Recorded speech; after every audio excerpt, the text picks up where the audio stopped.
Yo, welcome to the Dagnabbit boys. Any philosophy should at least leave you with a belief in the possibility of change. Because if you don't believe in a constantly changing world, then you're living unrealistically. So all these philosophical pessimists being like the world's inherently bad and blah, blah, blah, that's as dumb as saying the world's inherently good all the time. The world is changing all the time. Just believe that. There's a comfort in that. You just can't grab onto it. You know what I mean? Yeah. Welcome to the Feel Good Podcast, telling you to grab life by the balls. Shane came over talking about philosophical pessimism, which you're not. You are not a philosophical pessimist. No. But you were talking about it, and I was saying, get that. He was getting heated. I was saying, get that smut out of here. Yeah, he was calling it dirty filth, X-rated philosophy. Well, I'm tired of defeatist ideologies that, frankly, are not empathizing with the downtrodden. They're condemning the downtrodden. You think they're condemning the downtrodden? Okay, here's my thing. With these guys you're talking about, they're saying life is not even worth living because of the mass amount of suffering that can have in it. Yeah. Okay? And then on the other side, Robert Sapolsky in the Free Will book is saying, like, some people will have horrible lives and it's not at all their fault. It's determined by so many things before them. And what's the difference between those is the first one is saying none of this is even worth it. You should just kill yourself. The second one is saying this is most likely what's happening and what is to grapple with. Yeah. And you can wrap your head around it now. It's not this big, oh, I'm a loser, blah, blah, blah. It's now there are things that, it's turtles all the way down. It's sociology, anthropology. And even if it's fucked up, you can find something within that to grapple with your existence that's a little more tangible than simply you're doomed. I will say philosophical pessimism is not pro-suicide at all.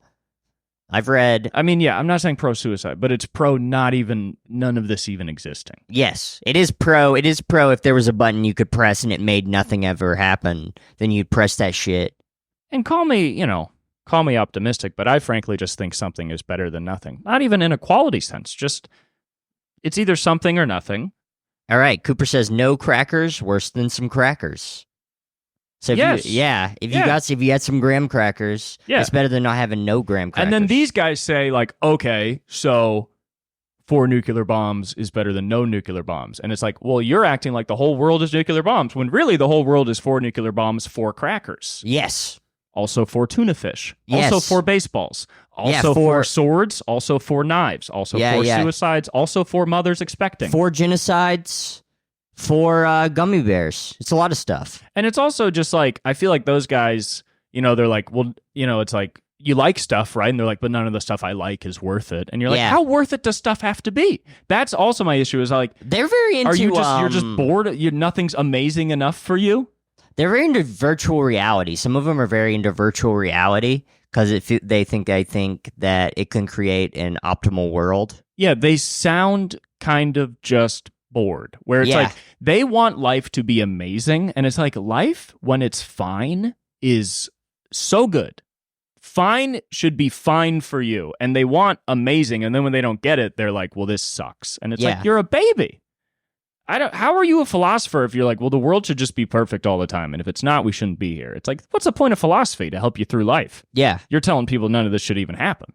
One of the books that's very what would Tony Hawk say, Tony Hawk? I talked to Tony Hawk. He's a philosophical pessimist. No, he's not. Yes, he is. He said, doing an ollie is sick, but at the end of the day, think about how many people have broken their knees doing ollies. He was like being the first guy to do a 720 is amazing, but it's not worth it because of the Holocaust. Yes, he did say that. He said that on camera. Yeah. Anyway, I always mention that one line said by the now dead Charles Grodin in Louis C.K.'s show on FX Louis, where he says, misery shouldn't be wasted on the miserable. Yeah. Where, there are times, not all times, but there are times, such as a breakup's a good example, where you're feeling horrible, and you need to realize that's one of the luckiest, special, most important, and poignant moments in your life, because you really get to feel that misery, maybe learn from it, but just feel it. So you're alive. Now, obviously, I'm not going to go up to a guy who just got his arm blown off and say that, but the truth of the matter is it is the same lesson. You're very lucky to have your arm blown off. I mean, but a at lot the of end people don't get to experience that. But at the end of the day, like in 2 years later, that guy is going to have an experience that shaped his mind and made him stronger and a different person. And sometimes they come out and talk about how the things they've grown from it. You know what I mean? And they have like a really strong robot arm. Yeah. And they use it to beat people at a fucking arm wrestle. Sure. And they become the arm wrestling champion. Why not? And then they make billions of dollars. Yeah. And with that billions of dollars, they use stem cells to replicate an arm. And then he puts the arm back on himself, but then he feels like very sad because with his stem cell arm, he's very weak at arm wrestling now. And now everybody's calling him a phony and saying he only through bionics was he able to get to the top. And think about the perspective you would have to share to your grandchildren if you'd been through all of that. Yeah, you could be like, hey, don't use stem cell. Stem cell research is wrong. I mean, not to sound like, some like bootstraps guy, but a lot of these philosophic pessimists just sound like just misery being wasted on the misery, just losers that don't know what to do with anything. Of like, I'm not going to be like, oh, what doesn't kill you makes you stronger, but it can. Yeah. And I think it's realistic to be open to possibilities. They want a specific possibility of only good to happen. And it's like, no, you just got to be open to possibilities in general. I'm sorry, you can't get good. Yeah, those guys are probably not very good at video games. It's like, I bet they look at this election and they're like, well, I'm not going to vote because both of them suck. Yeah. And it's like, since when have both candidates been like the most amazing people you've ever met? Yeah, it was like, when was Nixon was running against George McGovern? Sure. Both good. Yeah. We love both of them. Was he actually running against George McGovern? Or was George McGovern a third? I feel like he was the candidate. I don't know. But he may not have been. I thought that guy was Republican. Was he Democrat? Yeah. He was pretty far left from Did what he I get remember. shot? George McGovern? No, I don't believe so, but maybe. Okay. I don't know enough about history to really answer that. I know George Carlin said that's the only time he ever voted is for George McGovern. Because his name is George. God damn it, we think George Carlin's so smart, but then he just does stuff like that. He only voted for him because his name is George. But he didn't vote for George W. Bush. Remember he had that long bit where he's like, so many names in the world. A lot of people have different names. Tom, Nick, George, Jake, Michael, Joe. And he's like, but you should only trust people with the exact same name as you. So all of his friends were named George. And what about Joe Pesci? They were good friends. They weren't. They weren't? No, he was only friends with guys named George. Oh, I forgot. Yeah. Because Joe Pesci was friends with Joe DiMaggio. Oh, it's kind of like racism, but for name. And Joe Camel. Him and Joe Camel used to... Who recently died. R.I.P. Joe Camel. He died from AIDS. Did we talk about it yet? That Joe Camel died? Joe Camel getting shot in the fucking ear? Yeah. Rally? No. That didn't happen. He died peacefully in his sleep from HIV. I mean, I didn't want to talk about it because it was like all over and every fucking comic made a joke about it. And I don't know. Like somebody I think we talked about it last week. Like a cigarette ambassador getting shot at has happened, like with like Joe Camel FK. Yeah. Joe Reagan. You remember they had to stop doing the Joe Camel thing because it was like they were like, you're making kids smoke. And it's like, smoking's badass. Kids would do it anyway. You don't need a cartoon. How dumb do you think kids are? I would like to see like the numbers. Like it's very hard to make a correlation between a commercial and smoking, but yeah, I wonder how much, because there's always that debate of like these fruity flavors get the kids involved. Yeah. And it's like, yeah, but the fruity flavors are nice for the adults too. Oh yeah, we love, and menthols, it's like you're getting kids to smoke, and it's like, no, you're making smoking for everybody. I mean, there's just an extent to which it's just like, well, adults just need to have stuff, and it's just bad for kids, and kids just got to not be involved. Parents just need to be better parents. We can't just having a world where it's like, well, if it's not good for kids, we can't have it. But how fuck will you be if crack tasted really good? That's a baby world. If crack tasted good? Yeah, if crack tasted delicious, like, I'd be doing the shit, honestly. If it was just like... I mean, I think it being addictive is a bigger draw. If it was delicious, I don't think it would change the rates of crack at all. You don't think so? I don't think the issue with people getting on crack is it doesn't taste good. Why have you... Well, maybe more people would be into it if they were like... Why have you not smoked crack? Because I saw what happened to people. Right. Yeah. Okay, so if it tasted like blueberry pie, would Yeah. all of the horrific things that happened to people you know not matter? No, they would matter. It would I just don't also know, taste like though. blueberry I pie. don't know, though. How much of a sweet tooth do you have to where you would deny I mean, look at this. I'm drinking soda all the time. It's I do have. Soda's not the same as crack. It's pretty similar. Stop being a philosophical pessimist about soda. That's what those guys do. They say soda's as worse as crack. Soda shouldn't even exist. Yeah. Those guys do say shit like that, and I'm done with it. I'm fucking done with you guys trying to say soda and crack are very similar. Do you think every philosophical pessimist likes like having their cock put in like a tiny cage and like being like stepped on in high heels and shit? Yeah, no, they. I don't know. I don't know whether or not how you feel about the world affects your sexuality. It probably does to some extent. Because I mean, people that were like have gone through horrific trauma, I guess, do act out like sexualities that maybe are similar to the traumas they experience, kind of as a way to gain control from it. Everybody that is like the top. So maybe they get hard when they go to sleep because that's what they're trying to get is to nothing. They're closest to death. Yeah, They're finally hard. It's the cousin of death. Yeah, was Nas a philosophical pessimist? He was. A little. I mean, life's a bitch, and then you die. Yeah, yeah, kind of. There's a lot of philosophical pessimist rappers. Yeah, like Big X the Plug said, "Never trust a bitch because it's expected." So he just expects bad things. You shouldn't trust anybody. Yeah, damn. Well, I feel like I think Scarface has a line where he says that he would prefer to have never been born or something.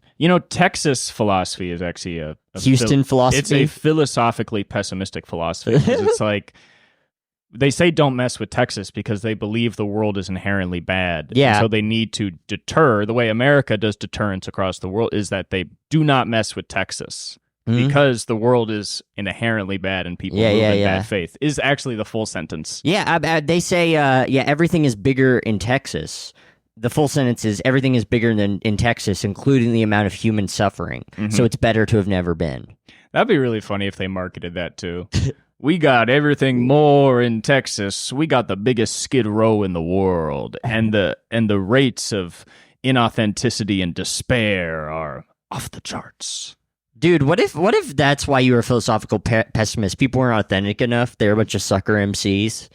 I view the philosophical. I mean, frankly, I view the philosophical pessimists as sucker MCs. Yeah? Well, that's where we have to disagree because I never caught a single one of them steal my rhymes. They would steal guys like rhymes. you steal my rhymes. They don't believe in creation or a belief in efficacy or possibility, so why would they believe They do create. They create books that are sad. They create arguments and negation. It's barely creating. I mean, Homer, he was a philosophical pessimist. You're just saying you don't like stuff. He wrote the Odyssey and the fucking Iliad. That's creation. And what did that get us? You're right. You're right. Long-ass poems full of buster-ass lines. Bunch of descriptions of ships. We were in the ocean for a long time, and then we opened up a bag full of wind. Calf. No, you didn't. That is a bunch of no, you didn't. No, you shit. did not. And then what do they say later? What do they say? That he fucks the freeze cup lady. Oh, like you were saying. Yeah. It's like you did not do that. You were tweeting about the same thing the other day about motherfuckers lying about wind and bags, fucking the freeze cup lady. The freeze cup lady gave us all a service in the neighborhood. Yeah, and Homer's, You know what's so funny? My fucking elementary school taught us how to make freeze cups. Yeah, that would make sense. It's a fun activity. Yeah. You do that in elementary school. You do do you ever do the people bring in dirt, chocolate pudding with Oreos and gummy worms and shit? I mean, you just have a lot of moments in elementary school that are just... Elementary school is like we're not learning shit. We're just having fun. Well, you learn a little, but then you just randomly have sweet treats. Yeah. Or like a day where it's like everybody bring in dessert. Or we're gonna watch Finding Nemo, which is kind of funny. What was the Pixar movie that they used to show in your school? Because we used to watch Finding Nemo every year in elementary school. I mean, we probably watched the same stuff. I don't know if it was... We're like the same. I don't know if it was all a repeat. You're like 98? 99. 99? Yeah. Don't you think that, honestly, I mean, not to sound stupid, but that would be nice to continue, like, if you were in college and then one day they were like, everybody bring in cookies tomorrow. Oh It's like, yeah. we'll do all the same stuff, but just, there's no reason to stop that. You don't need it when you're a kid. You're already having so much fun. Yeah, I remember there was a we had a movie day one time, and you're allowed to bring candy, and I brought so much candy that they took it away. I was only allowed to have some of the candy. Was it candy to share with everybody? No, it was like you come to the movie Oh, and they have popcorn and you can bring your own candy. And you brought like I brought too much. How much did you bring? Like a Halloween bag? I just brought like multiple bars of chocolate that I bought with birthday money. That's kind of funny if it was like, damn, this kid doesn't have paper, but he showed up on candy day. That's kind of how it is. This motherfucker Like, had all the supplies. That is like if you're like a poor kid, Yeah. you do just have a bunch of stuff that feels good, That's the way you but show you don't out. have shit you're supposed to have. Right. You never have stuff you're supposed to have. It is crazy to like have a Snickers but no protein in the house. Yeah. We were like, a Snickers is practically a luxury. Like, it's Yeah. a food that doesn't need to exist. It's crazy you bought that before the protein. It's like mechanic is a funny job because those guys they come from like really like hardcore Rich blue families. Yeah. they come from hardcore blue collar backgrounds, but then mechanic is like a pretty good job that pays pretty well. So these guys will pull up to the fucking body shop with the nicest fucking car you ever seen. Yeah. But then they just live in like the ghetto. Mm-hmm. Yeah, I mean, it does suck because it's like most people in America that are born into poverty are wishing one day to get rich, but then also given like no financial literacy. Yeah, It's they like have no even clue how to spend Me it. as a middle class kid, I have no financial literacy. And it's like, it's just not like, even a guy like me with more time that could educate myself, it's like there's still nothing in the country even pushing me. So it's like Yeah. nobody in America is really taught financial literacy very well. Yeah. The people that are good at money in America are people who are mostly just good at stealing and shit. Because it's like, it's just not a very fair system to begin with, which is why Yeah. most people don't engage in it. And it sucks because that's why you have so many, like, the biggest thing in, like, you know, any fucking national sports league is like these 22-year-olds who grew up with a tough life. And then by age 30, they have 2 divorces, paying alimony, multiple child support, houses they can't afford. That Yeah. income stream is gone. And then people are broke all the time. And it's like, you know, it's very funny. It's like that one guy that comes to Mike's. We don't need to name him, but he's like an old guy that says he's homeless in Pasadena. And he's Yeah. like, I used to be a millionaire.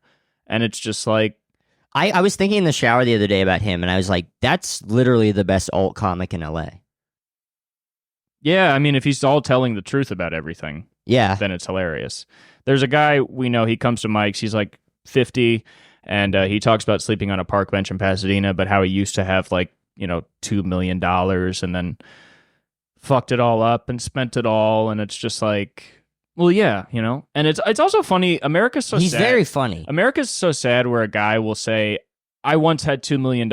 And to us, that means I once was the happiest person on earth and completely ideal. But it's also like, no, you weren't. Like, you Yeah. fell into this money and you fell out of it just as much as you lucked into it in the first fucking place. You Yeah. were never successful. You've never been successful your entire life. You've never had an ounce of it.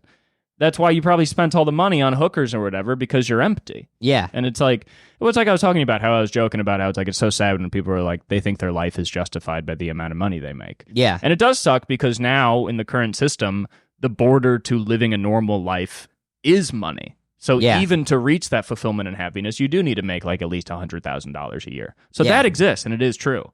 But beyond that, like beyond the taking care of just your needs and being lucky enough to live a normal life in this horrible system, there's nothing.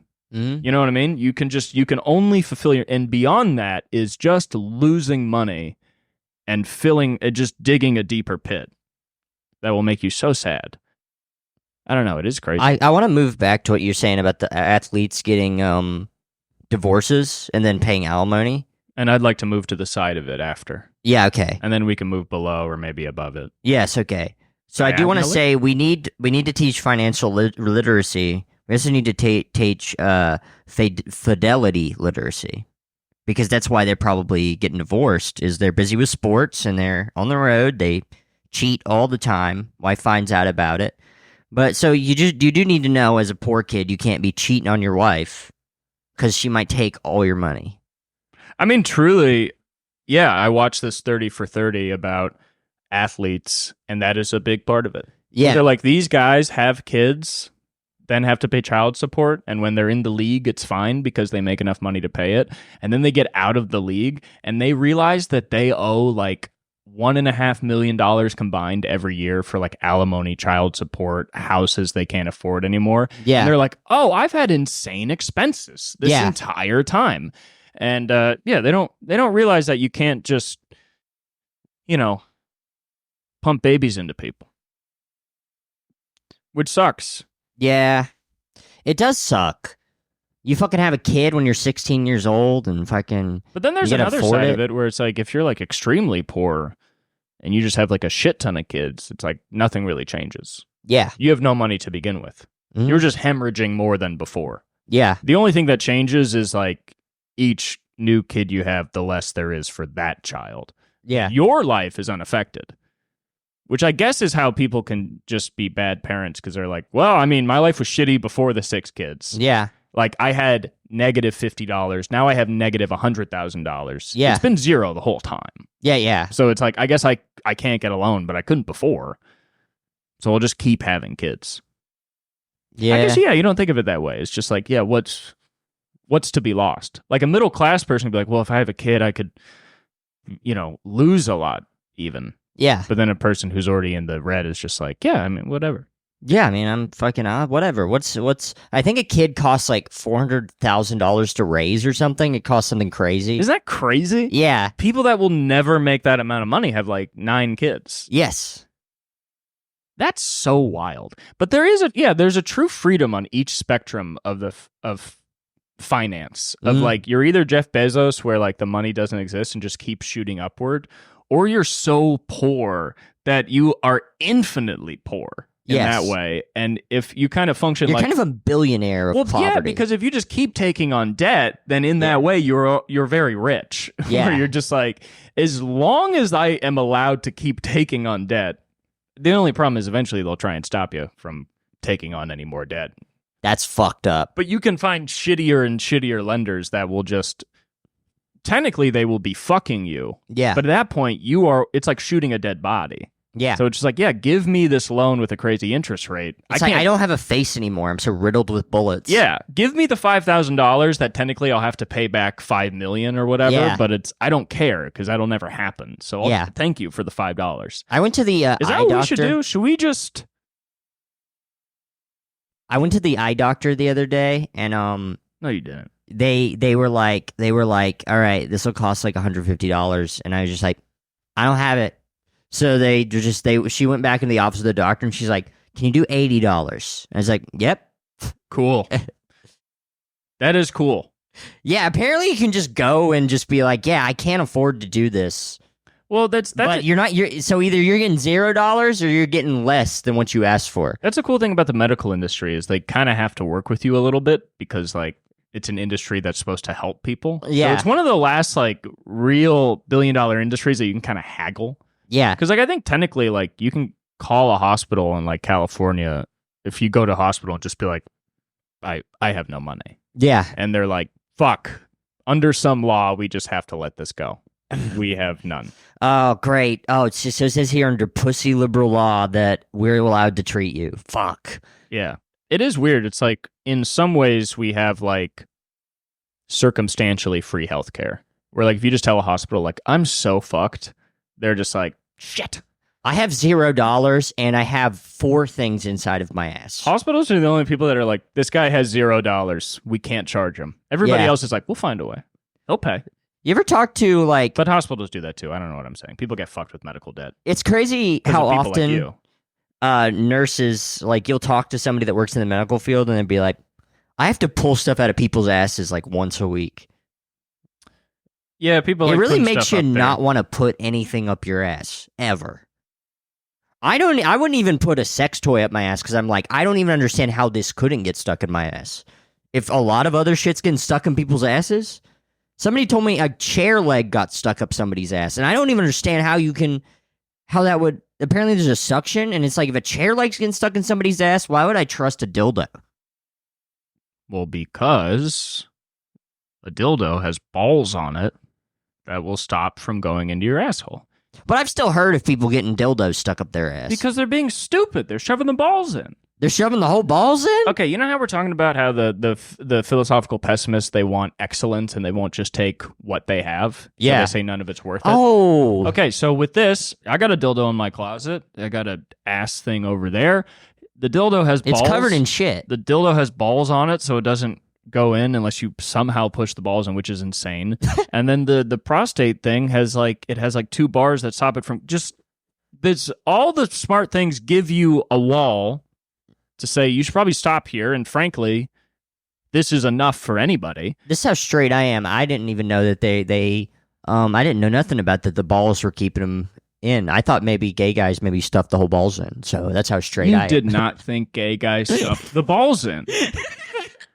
The only people getting stuff stuck up their asshole are people that are practically asking for it. They're gluttonous. They're gluttonous. That's everybody wants more. You can get a dildo. It's like 7 inches long with balls on it. And if that's not enough, then I don't know what more you want in life. You can have that. You can get that little fist, I guess. The fist. We need to stop making dildos and like those companies that make shit that's like that wide. Yeah. That's like don't do that. It's literally going to hurt people's bodies. It's crazy. It's even legal to make. It is pretty crazy considering like there's motherfuckers that want a prolapse. I know. According to Dr. Drew, anything bigger than like the size of a penis very frequently will eventually ruin it to the point that you have to have like a colostomy bag. Ugh. And it's like as a company that like... Imagine walking out with a colostomy bag and you're just like, I was just so horny. Yeah. You don't understand how horny I was. It's like, you know how people say like, oh, they shouldn't make guns because guns kill people? Yeah. Even with guns, you can be like, yeah, but you can take a gun to a range and shoot it and nothing bad happens. Yeah. There's no good outcome of making a dildo that big. It can only hurt people. It can only hurt them. There's no way. It is a weapon of mass destruction. There is no way for that to be done safely. Even if you do it like once a month, I can't imagine that's good. You're going to hurt yourself. And they make it, and there is a weird thing with sex now where things have to start stopping soon. Like, we need to, not kink shame, but like, you can't make a dildo that big. Financial domination should not exist. That doesn't make sense. You should not, if you're fisting, you shouldn't wear brass knuckles. Getting sexual pleasure from having your finances drained is a completely man-made capital. Like, that doesn't exist. That's not a real thing. Imagine how many families are being destroyed by that. Yeah, I mean, that's what I'm saying, is like financial domination, like, okay, kissing feet, whatever. It's maybe not the most normal type of sex, but it makes sense. No, don't feel bad about it. It's just disgusting. It's a part of a person's body. Yeah. You know what I mean? So it's like, I get it. But then with financial domination, it's like, money's fake. We made this up. Having numbers drained from your account is not real. You have been poisoned by the modern society we live in. This shouldn't exist. This is crazy. Motherfucker's such a neoliberal. He's getting hard when he loses money. You're losing money and you're shoving 8-inch wide tentacles up your ass. You need to just go get back to fingering. Yes. You need to stop. Chill. Listen, you can put on a latex suit, whatever. If you like textures, that's fine. But the conceptual kink of financial domination is just, I mean, how is it anything other than like a mental illness? You know what I mean? Yeah. It's like none of this is real. It's so crazy. But then again, worshiping money is also bad. But I think financial domination is worshiping money. It's kind of, the furthest. Because you're like, oh, it's the worst thing that could happen. Money's so important. It makes me come. It's like, you're not a human anymore. You know what I mean? Like, it makes more sense to eat poop, literally. Yeah. Because it exists. I haven't eaten poop, but, you know. I beg to differ. You have eaten poop. Fuck, you can't beg to differ on that. Let's agree to disagree. I haven't eaten poop. I haven't eaten poop. You love poop. I don't love poop. You worship it. I don't. You say it's real, unlike money. No. You say you can worship anything that's real. No, I don't say that either. I don't believe in, worshiping things too much either. I'm just saying, don't give your routing number to a lady in Duluth so she can take $300 from you Yes. to come. Because you could also just pay $300 to a lady who will at least like show you a picture of her tits. You know what I mean? Yeah. You can quietly financially dominate. I mean, that's not good either. But Yeah. Getting married. My ex-wife financially dominates me once a month. Holy shit. Dude, if that ain't I still the love truth- her. Oh, I'm sorry. Yeah, it's sad. It's very sad. Where does she live? She lives in Michigan. Not Michigan. She lives in the other one, Wisconsin. Okay. Madison, Wisconsin. Madison, Wisconsin. Wait, did you guys live there? No, she moved back. She was here or in Nashville? When were you married? Because you're I was 19 years old. 26 now, right? I was 19 years old. We got married in Nashville. Mhm. We had a shotgun wedding. Mhm. Yeah, I pointed a shotgun at her, Oh, shit. and I said, "Hey, hold this shotgun." And then she pointed the shotgun at me, and then she told me to get married to her. Yeah, that's fucked up, man. Why, like, that's not a shotgun wedding at all either. Yeah, I was very confused by the concept. Can we talk about your recent funny family story, or do you not want to talk about that? We probably shouldn't. Oh, okay. Yeah, it's probably a good idea to not talk about that. That's fine. Let's just say it's some hilarious hijinks. Yeah, it is funny. I can understand why you don't want to talk about it. It's not anything bad, but it's very wacky, to say the least. You got a Looney Tunes-ass family. Yeah, it sucks. No wonder I'm such into comedy with how my family is so fucking bonkers. You were practically born to be a comedian. I think we're all kind of born to be comedians. With your training Yeah. in that kind of crazy house, Yeah. I mean, how could you not be a comic? Me and the rats used to riff together. You know what I was thinking about? I was watching this video of the urban explorer. He was camping. He was going to sleep in an abandoned farmhouse, and he's like, "Oh, there's a bunch of bugs and rats in here." And I was like, "These guys are just being like, I'm just going to live how a lot of people in the world live." And I was thinking about how you talk about sleeping on a couch with a dead rat in it, and how there's just a guy on YouTube being like, "Isn't this crazy?" And you just want to be like, there's like probably a kid doing that right now. Yeah, 13-year-old doing that. Just daily? Just daily doing that. Also, these guys, they always this guy was like, there's this really funny concept that happens with urban explorers where they will go into an abandoned building, encounter a squatter, and then defend an abandoned home they don't own. Where like this guy was like sleeping in an abandoned mine on the top of a mountain, and he set up a motion sensor that kept going off, and then he was hearing bangs. And what squatters do is they'll bang in the darkness because they don't want to confront you. They just want to scare you. Yeah. Let you know somebody's here. I'm making noises, and they just want you to run away. And then this guy's like, "Oh, there's a banging sound. I'm gonna go find out what it is."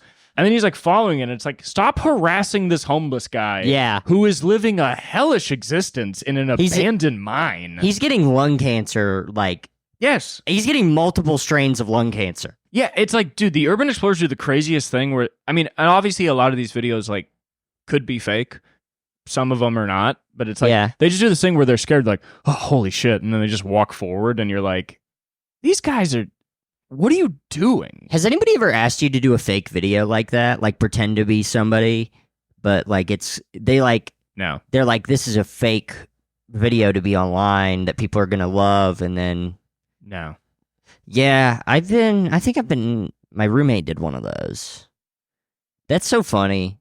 That it's like everybody that comments under those videos like, this is so fake, it's like, you're probably right. You're probably right that it's fake. But also, like, you can tell when they aren't fake because people will just be in abandoned buildings in urban areas, and then they'll encounter a homeless person. And it's always like the same thing. It's just them practically just harassing somebody. Yeah. Where like a guy will hear somebody and they're like, "Oh, I'm going to go check out what it is." And then they pull back a curtain, which is obviously like a makeshift room. And then a guy's like, "Ah!" Like the guy in there, and they're like, "Holy shit, get out of here, run." And it's like, You were just finding this moment. Yeah. You know what I mean? And that's why I think it's real, because like homeless people, like almost every abandoned building probably has one guy sleeping in it. Mm-hmm. So it's just like they find the one guy in there and they're like, we got to get out of here. And it's like, yeah, you do. There's a homeless guy that's just trying to sleep. Should we move the podcast studio to an abandoned building in downtown? Yeah, and then we'll go at night at 1 a.m. and then when we see a homeless person, we'll be like, yo, what the fuck? What are you doing? This is our podcast studio. What are you doing in here? It's 1 a.m. Yeah. It's just, God, it's such a fucked up world where you are addicted to fentanyl living in an abandoned brick factory in Cleveland, and then a fucking guy with a backpack and a flashlight on his head. Gelled hair. Yeah. He's got gelled blonde hair. Just imagine you're like on fentanyl thinking about how much you want to die, like shaking, and then you just hear like out of the corner of your ear just the echoes of a guy like, whoa, it's creepy in here. Whoa, this shit sucks. I would hate to live in here. Whoa, this is fucking scary. And then you're just like looking at it, you're like, this isn't even scary. This is just, none of this is scary. This is just sad. Like, what is scary about this? There's nothing. They act like it's spooky. They're just like, there's no PlayStation in here. This shit is spooky. It's like, it's not spooky. It's all the industry left this town. This factory's abandoned. This man is addicted to fentanyl. Yeah. He's sleeping here. Why are you here at 1 a.m.? The funniest, one of the places, I spent like half my childhood in Madison, Tennessee, which is... Brag. Yeah. What's so funny, it's like a metaphor. Wait, are you trying to make it a sound effect? Yeah, I think that's some music. But literally there used to be like industry there, and they replaced like the factory everybody worked with a police station. Good. Which is such a funny metaphor. God. Law and Order. Did I ever tell the story? They replaced work with Law and Order. Yeah. Did I ever tell the story on the pod about my grandpa when they were they took him to the police station there to report his gun stolen? Well, all these people are going to be out of work. We better put more cops in here to fucking shoot them. No, he was taken to the police station because he had too many guns. His guns were stolen from him. So he had to report them missing, and he was on meth at the time. And my mom loses him at one point, and she's looking around trying to find him, and he's pissing on the side of this police station in like full view of a bunch of cops, and they're just not saying anything. This methed out 67-year-old. I was watching a funny video today of a guy driving the wrong way in a highway in like the middle of nowhere, Colorado. And these guys are like, "Where's the trooper? There's no trooper." And I'm like, damn, people that just don't live in a major city are just like, where are the police? Why are the police not helping us right now? Yeah. They're just like, they don't do that. Like, yeah. They do the same thing across the country. It's just more obvious in major cities. It's like, where are the cops? It's like, what the fuck are you talking about? You think the cops help you live in a safe community? No, you just live in the middle of nowhere, so nothing happens. Like, it's not the cops doing this. I was driving to get to my parents' house one time. No, you weren't. And it was like they're on the edge of one small town, and then like basically you turn a street and then you're in where they are, which is a different small town. I get pulled over in front of these houses because this cop was just like, did you know you're going 3 miles above the speed limit? And then he was like, I'm just pulling people over because this house over here is complaining about loud music. And it's like, you guys don't have a job. Yeah, you don't have a real job, dude. Yeah, if you're in a place that's got like if there's not enough people in a city, they just don't do anything. Yeah, like let's not call it a cop and just break down the job. It's like, so I'm a guy that got a call that there was loud music in an area. So I drove to that area and then made people stop their cars, and I just talked to some random people. Yeah. And I did that for about 4 hours, and then I went home. Yeah, he like was just like, what are you doing here? Because my license said a different place, and he was just like, what are you doing here? And it's like, I'm taking a left to the other place. Yeah, it's like, this isn't a cop's job. Yeah. You're not supposed to stop everybody and ask where they're going. Yeah. That's not at all what you're made to do. You're actually supposed to be a side character to everybody's life. You're like unimportant service workers to maintain order that are really supposed to be unnoticed, if anything, and just there when called upon. You're never there when called upon. Yeah. You're always there when you shouldn't be. And you're normally slowing people down, if not literally murdering them. Damn. Are And we that's, are we anti-police on this podcast? Yeah, I mean, I guess a little bit. A little bit. We don't really talk about them that much, even Well, though at least the current state of policing, where it's like the police take it upon themselves to punish, and they all believe in punishment and retribution and Well, desert world. we do live in LA, which is historically the worst police force in the nation. No, it's historically the kindest and sweetest. Oh yeah, I forgot. Yeah, what are you talking about? Yeah, I forgot about in the 90s the LA peace riots. Yeah. Yeah, where we were just like going up to hug police officers. Yeah, because a bunch of cops kissed Rodney King too much, and then a bunch of Koreans in LA. They stood on top of the roofs to blow kisses at them. That old Korean shop owner kissed a young black girl. Yeah. Yeah, that was such a crazy time. I wish that I had lived in LA back then. Koreans is historically a friend of the black community. Yeah, all the rap music I've ever listened to from South Central LA, they always talk about how much they love the Korean shop owners. The great unity of Korean and black people in Los Angeles. Remember one time there was a Korean comic talking about how white people are racist, and I was just like, where were you guys during the LA riots? What were you guys up to? Yeah. Were you on rooftops with AR-15s pointing it at 15-year-olds? Were you doing that? This joke is silly. Yeah. But hey, listen, that's just me. That's just Cooper, everybody. Is there a sound effect for that? What do these buttons do? They're all different sound effects. I forgot. I think this is a music. We can't even hear the sound effects. Well, if I had headphones on, we could. Oh. But it's a little more fun not to. Yeah, it's kind of fun to guess. Like, what is this? That could be applause. This one might be crickets, so I'll try. If that is crickets, we'll press that when you talk. Oh, okay. Why? We've been getting a lot of comments about how it's hard for people to listen to it. To what? To what, when I talk? Yeah, which I find confusing. I like listening to you talk. Well, that's crazy. That's crazy that we get those comments. Because I've looked at the comments recently, and it's a bunch of people saying, like, it's a bunch of people with the names like Cooper is the enemy, commenting stuff like more Shane. And it's like, I'm already half the podcast.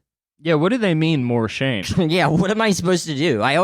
We contribute, the same amount. Should I talk less? Maybe that's what they're saying, but it's like, I don't know, if you guys got more Shane, it's like this would be an entirely different podcast. If there's more Cooper, it'd be a different podcast.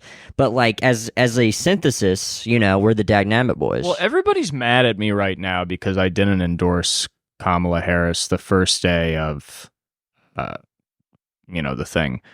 I endorsed her as a business move.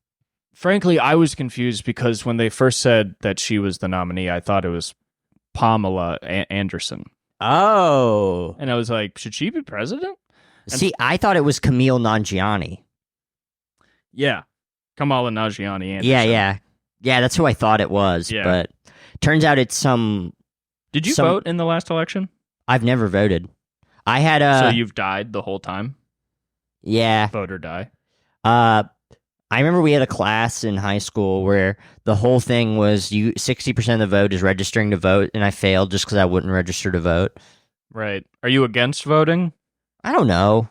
Or I just don't. It's just not something you've never been driven to vote. I just don't feel like with anything, I don't trust my own opinion on it. You know what I mean? Yeah, definitely. But picking the president's not that important. Yeah, I don't think so. You just got to have fun with it. You do have to goof around a little bit. There's so many people voting, and they don't really count our votes. So for that point, go have fun and throw in a vote. And do like a goof vote. This is a good one to start. Like a goof vote, like Jill Stein or something. Yeah, if you want, but this is a fun one to start. It's a hot election, Oh, Biden dropped out. Kamala's in. Trump got shot. I'll vote for Kamala. Who cares? Yeah. I'm not much of a Trump guy. I thought I heard, I guess this used to be the case, if you vote that you would get selected for jury duty. But when I moved out here, I got selected for jury duty, and then they were like, nah. They were like, nah, I just filled out the thing, and they were like, never mind. Yeah, I think when you sign up to vote, you do jury duty and maybe also conscription. I don't know how that works. No, the conscription thing is different. But yeah, I think we're starting, what is the age where you can no longer be drafted? Is it 26? Yeah, but they can raise it kind of whenever they want. Like in World War II, some countries eventually got up to drafting like really old dudes. God, that's so stupid. So like the draft number doesn't really matter that much because if shit's fucked up enough, they'll just start taking everybody. But for the most part, it's like a lottery. Yeah, I wonder if I would even be able to. I wonder if I'd pass the mental health. Neither of us would pass the mental health, probably. We could probably find a way to get out of it, but it also just depends on like how much your country needs people.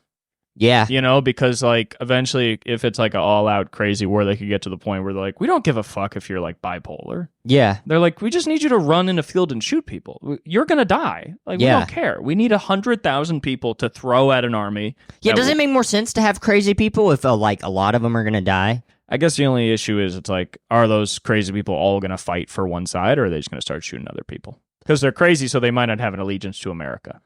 There was like, my dad was calling, there was some like troops he was calling bullet catchers. I don't remember what. Yeah.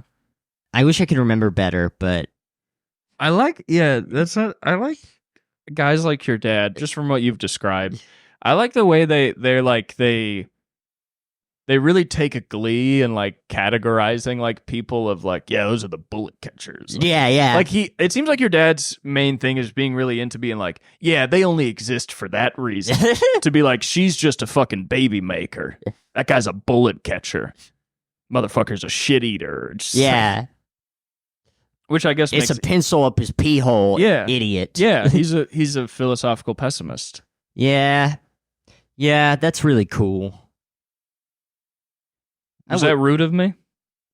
No. Okay. Why would it be rude? My dad's going to come on the podcast and beat your ass. I talked about your father, and then you didn't have much to say, and I wasn't sure.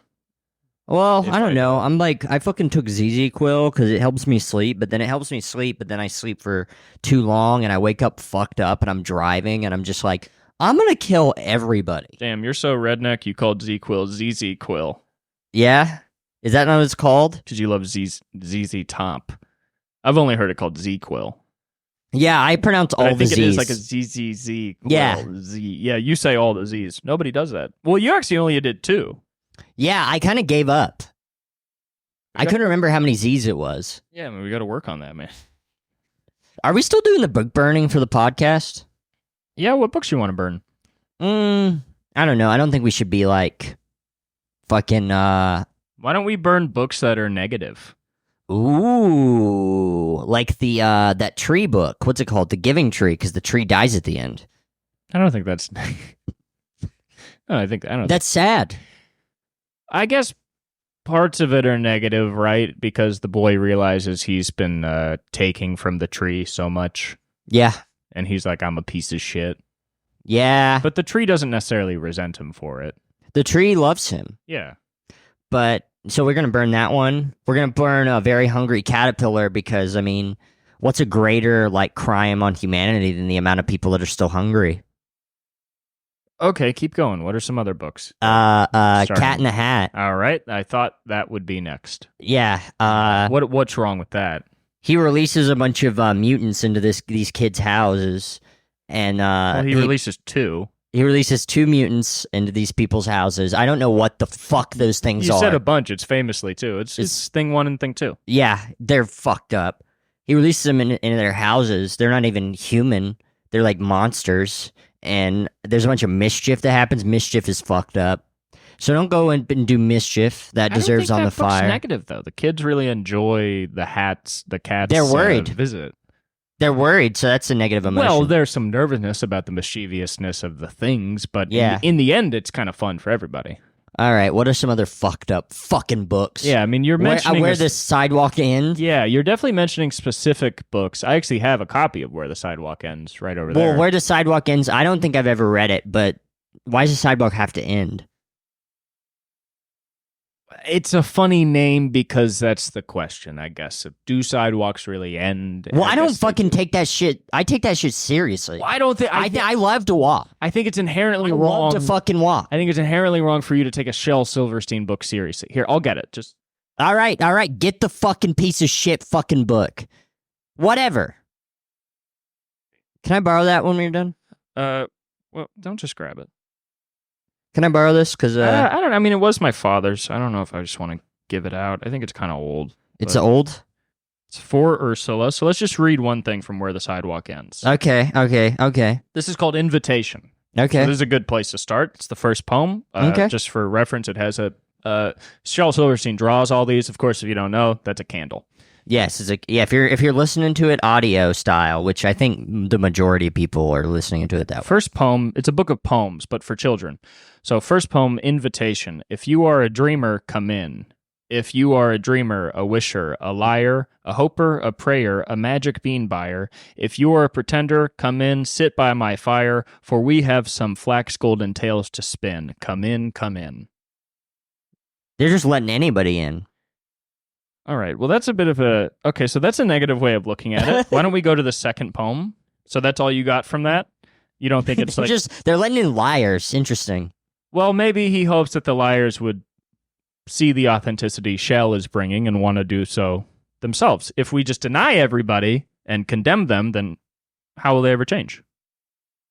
We get rid of them. Oh, God. Just kill them if they're alive. Okay. Well, the second poem Don't lie to me. The second poem is called The Acrobats, and it has a very funny image of some acrobats doing, wacky things.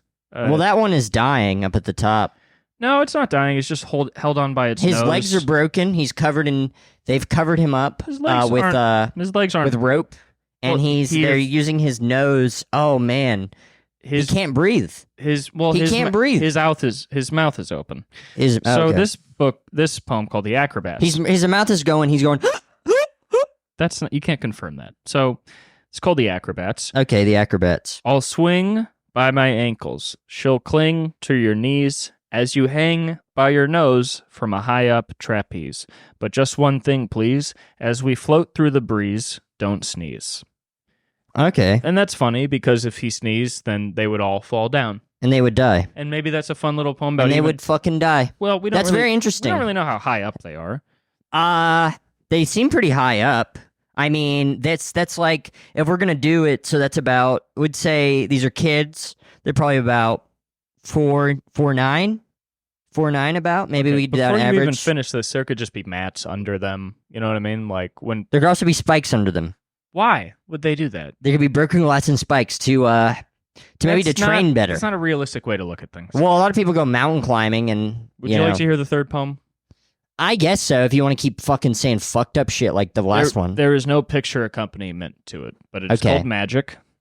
Sandra's seen a leprechaun. Eddie touched a troll. Lori danced with the witches once. Jarly found some goblin's gold. Donald heard a mermaid sing. Susie spied an elf.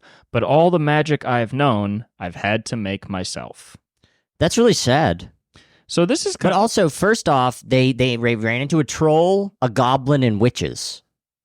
Well, here's the funny thing about this poem, is it mentions all these people who have seen all these fantastical creatures, but then the narrator talks about themselves and all the magic they've seen, and they say they had to make it themselves, which is very funny, because chances are Sandra, Eddie, Lori, Charlie, Donald, and Susie also made all that magic themselves too, and he's sort of saying that at the end of like, well, so you're saying so you have to invent, and what they're inventing is goblins, a green, violent creature. Well, Charlie actually, he only found some goblin's gold, so I don't know if he found the goblin. Well, they're gonna be mad if he takes their gold.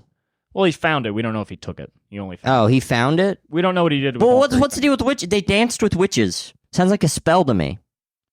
Lori danced with witches once. She danced with witches once? It says once, yeah. What happened after that? She died? It doesn't say that. I just did, because you were pontificating about what this means. Eventually, Lori would die, yes. But very fascinating. Very fascinating. We're burning this book for sure. All right. This fourth one is called Homemade Boat. The drawing takes up 2 pages. It's 4 children sticking out of the water, a fish, and a boat that's sinking. Oh, God, they're going to drown. Whale. Well, yeah. They're going to go under the water and turn blue, and they're going to suffocate. Okay. The poem is called Homemade Boat. Goes like this. This boat that we just built is just fine, and don't try to tell us it's not. The sides and back are divine. It's the bottom, I guess we forgot. Well, and that's funny, because at first you look at the picture and you think it's a boat that's sunk, and you realize it's actually 2 separate pieces because they never built a bottom of a boat. Isn't that funny? It doesn't mean much, it's just fun. Maybe they're just telling each other that because their boat's sunk. and that they're going to be drowning soon. They're just lying to themselves. Yes, that's I don't know. I try to look at it psychologically that maybe a lot of these are tricks. It seems to be a theme of the book of like the lies you tell yourself in order to live and to enjoy a life that is fleeting. But in reality, none of it's true. Okay. Well, this is once again a children's book. We have a couple more poems we'll read. This one is called I Must Remember. It is accompanied by a page-and-a-half wide picture of a very, very comically fat man with a very distended belly. The poem is I Well, Must I already Remember. don't like this because you're not supposed to be that fat. Okay. Well, the poem goes like this. I must remember turkey on Thanksgiving, pudding on Christmas, eggs on Easter, chicken on Sunday, fish on Friday, leftovers Monday. But ah me, I'm such a dunce. I went and ate them all at once. Well, and that's funny because he's talking about several different holidays and days throughout the week and how, of course, we're assuming that you'd eat those only on those days. He's saying he ate them all at once. Why'd he make them all at once to begin with? He was silly. meal prepping, I guess. I mean, He was meal prepping, and then it's just this is a story about gluttony. It's kind of what we were talking about with the fist of like people want to stick stuff up their ass. He appears to. I mean, I don't think it's really He promoting. doesn't have another hand. I don't think it's promoting the gluttony. I think he's seen as a dunce. He calls himself such. So he's self-hating. Well, He has very little I wouldn't even necessarily self-esteem. hating. I think he's realizing what he did was dunce-like. Maybe not he is one, but... He's unable to control himself. Well, this one's called The Fourth. Oh, crash! My bash! It's a bang! The zang! Fourth whoosh! Of Baroom! July! Woo! Oh, that's about the 4 shootings that occurred in Chicago on Saturday No, last. it's not. No, it's not at all. That's the sound of that's it. That's why it's called the 4th. It's the last shot. Okay, well, what the fuck can you do with this one if you're such a fucking shit talker that hates everything? Okay? Can you make this negative? This one's called Ickle Me, Pickle Me, Tickle Me Too. Ickle me, pickle me, tickle me too. Went for a ride in a flying shoe. Hooray, what fun. It's a time we flew, said Ickle me, pickle me, tickle me too. Ickle was captain and Pickle was crew, and Tickle served coffee and mulligan stew. As higher and higher and higher they flew, Ickle me, tickle me... fuck, I fucked it up right at the end. Ickle me, pickle me, tickle me too. Ickle me, pickle me, tickle me too, over the sun and beyond the blue. Hold on, stay in, I hope we do, cried Ickle me, pickle me, tickle me too. Ickle me, pickle me, tickle me too, never returned to the world they knew, and nobody knows what's happened to dear Ickle me, pickle me, tickle me too. All right, the ending is very tragic. Yeah, and I also do want to say that's what we were doing. Yeah, I didn't realize though. I am pretty sure I have been walking down the street and heard a homeless meth head repeating exactly that. Oh, really? Yes. I mean, that would make sense. This book's so famous, yeah.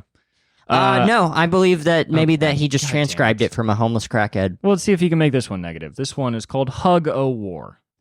I will not play War? at Tug O War. I'd rather play at Hug O War, where everyone hugs instead of tugs, and everyone giggles and rolls on the rug, where everyone kisses and everyone grins, and everyone cuddles and everyone wins. That sounds to me like it's sarcastic. Why? It's just it's a little bit too. So too if poppy. somebody's positive, they can only be sarcastic. That's the only Once way again, it makes your sense to me. philosophical pessimism. Well, here's what makes sense to me. It's like all the other poems so far have been very negative. And then they throw in a one called Hug of War. It's clearly supposed to be ironic. Okay. You are okay. You're really finding a lot of negativity. Okay, how about this? This one's called Orchestra, kind of like orchestra, but with the word R. So you haven't got a drum, just beat your belly. So I haven't got a horn, I'll play my nose. So we haven't got any cymbals, we'll slap our hands together. And though there may be orchestras that'll sound a little better with their fancy shiny instruments that cost an awful lot, hey, we're making music twice as good by playing what we've got. Now how nice is that? They're using what they've got. They don't have a drum, but they have a very fat man. He's playing his belly. And this guy's playing his long nose, which is also a flute. I do want to apologize to you, Cooper. I zoned out because I was thinking about how the Khmer rogue had this tree on the killing fields that was the child killing tree. They used to take babies and would smash their brains all over it. And I was Where thinking is about that? It's in the killing fields in Cambodia. Okay. I was just busy thinking about that during the poem. Why is that so important? Just thinking about it. Why is it's it a so real important that probably less than 100 people were killed on one tree? Well, they're babies. I mean, that's the problem with you philosophical pessimists is, oh, somebody died. Oh, somebody died. People die every day. Enough.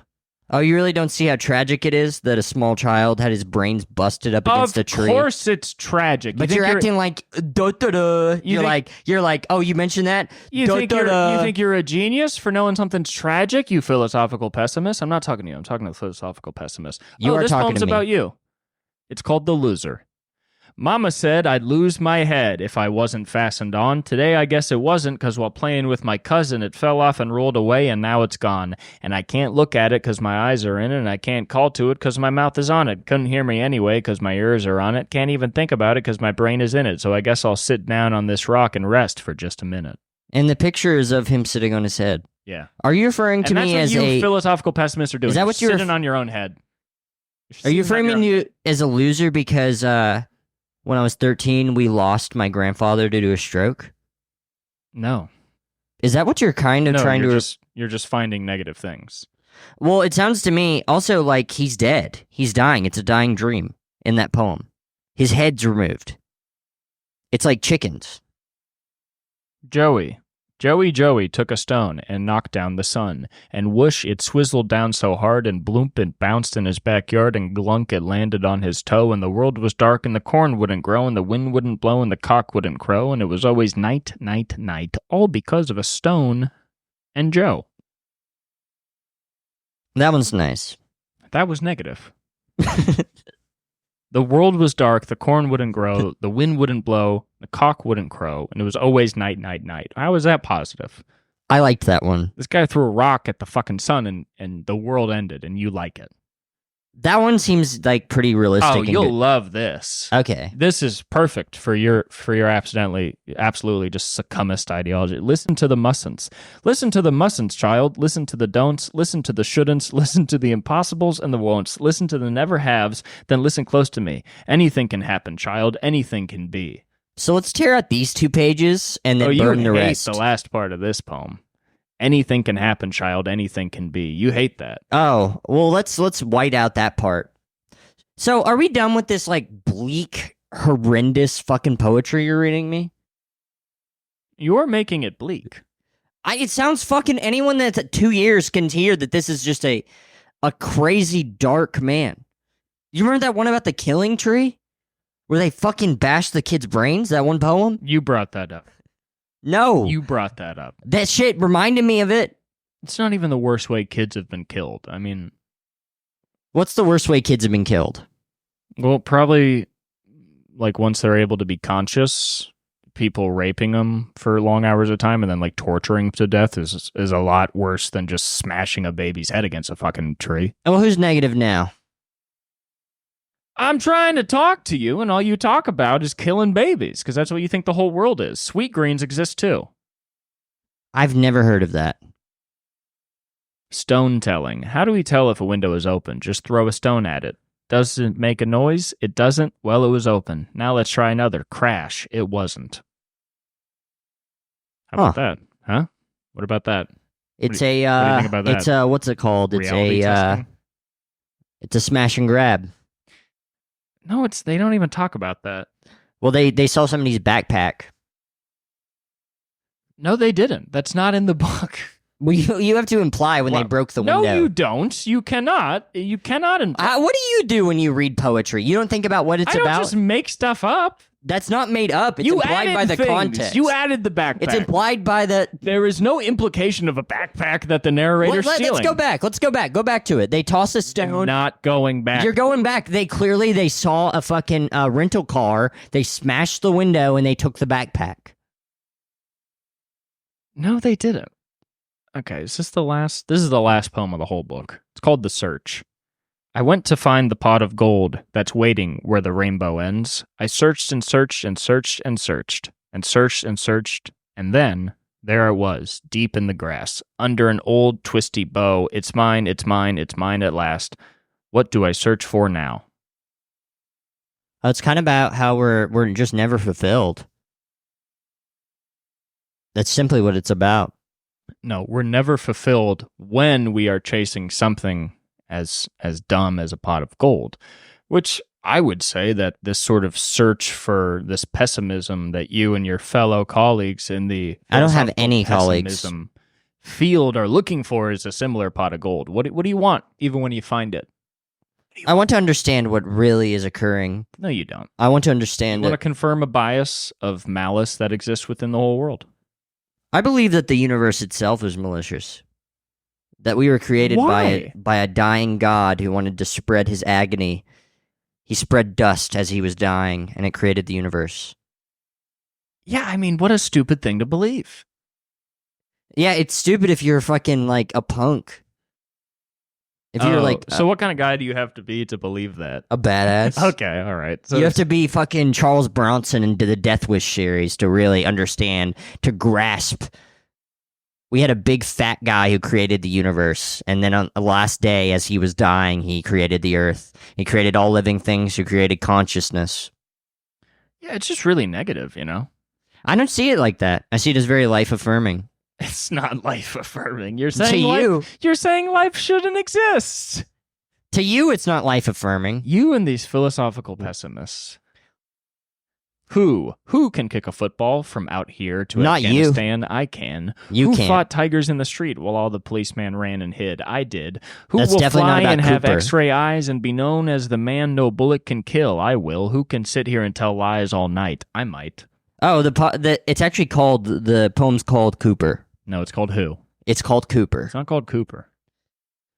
Anyway, after you decided to bum me out while reading this fucking dog shit, sad shit, where the sidewalk ends, for guys like me, my midnight stroll is the only good part of my day. Oh my god. It says where the sidewalk ends. If it ended, I don't know what I'd do. Oh my god.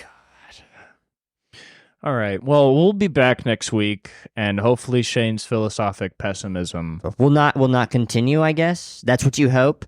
You hope that I'll die. Man. You don't hope think that you're- I'll die. No, I don't want you to die. I just think you're making yourself very upset with all this philosophical pessimism you're espousing at all times to yourself and to others. Well, here's the thing. It takes more muscles to frown than it does to smile. So this is my way of working out. Oh my god, what an unlikable statement. Oh, wow. I can't even say anything funnier or worse than that. We have to end the episode. That's the worst thing I've ever heard. Yeah, hell yeah.